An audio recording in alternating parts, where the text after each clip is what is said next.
Stella for that very kind introduction. I'm not going to promote a book this evening, for a change.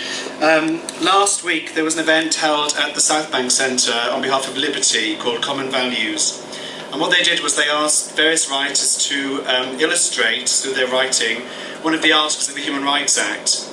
If David Cameron gets into power, he has pledged that he will repeal the Human Rights Act. So obviously I don't want him in there. The article I was given was Article 12, you have the right to marry and raise a family. And I think you'll see why they chose me when I read this to you. In the 80s, Jenny lived with Eric and Martin, and they passed a law against it. An innocent picture book about a little girl who was raised by two gay men. Jenny lives with Eric and Martin, so enraged the Tory government that they created a law banning the promotion of homosexuality as a pretended family relationship.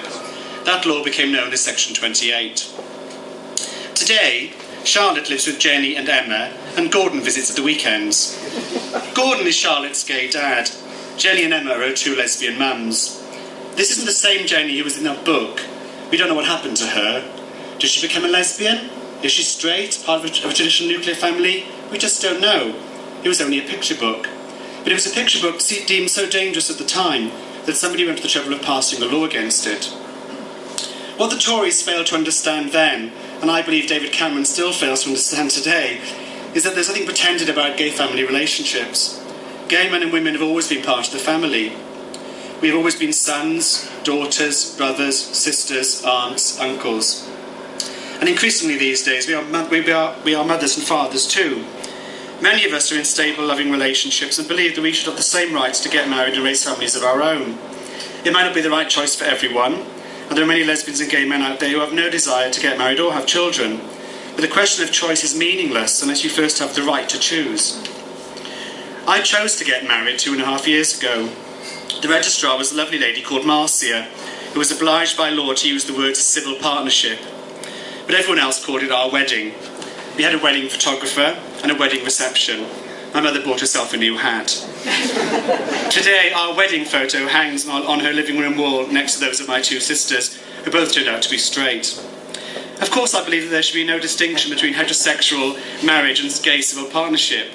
But until the law catches up with us, I think it would be foolish to deny ourselves what's currently available. Shortly after our wedding, I published a novel about a gay man planning his own civil partnership. On the day of publication, I was interviewed by a radio presenter who said to me that gay marriage was an attack on the family. I asked him to define family, and he floundered.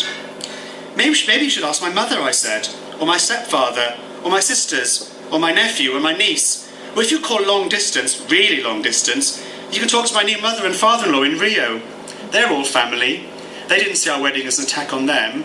They saw it as the joining together of two families, and they were happy for us. Some people, I'm sad to say, weren't so happy for us. One sister-in-law stayed away on religious grounds. Another wasn't invited on the grounds that she's homophobic. You can't choose your relations, but you can choose how you relate to them.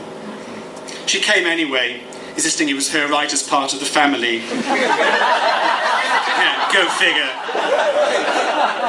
Our feelings didn't seem to come into it. Some other family members sided with her. After the honeymoon, my partner received a long email from his brother-in-law informing him that we were no longer permitted to spend time with his young children.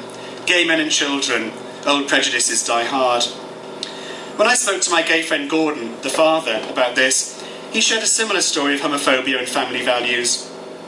His parents had requested that he bring their new granddaughter over to Ireland to meet them, but there was just one tiny little catch.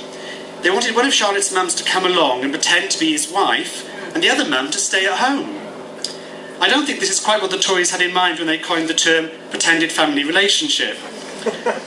But Gordon wasn't willing to pretend, and why should he? His mother insisted that his sister and her husband didn't want their children exposed to his lifestyle. He replied that he didn't want his child exposed to their homophobia. Old prejudices die hard, but family values can cut both ways. It's an interesting word, lifestyle, especially when it's applied to gay men and women in the context of what most of us would call family relationships. I dare say that Gordon's lifestyle isn't so different to his brother-in-law's. He works hard and he's a child to support.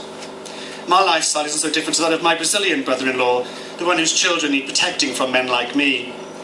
Granted, I don't have any children to support, but I sleep, wake, work, eat and watch TV just like he does. The only real difference is that when I go to bed, I share my bed with the man that I married. But that's not my lifestyle, that's my life, that's my family, and I believe that's my right. Thank you.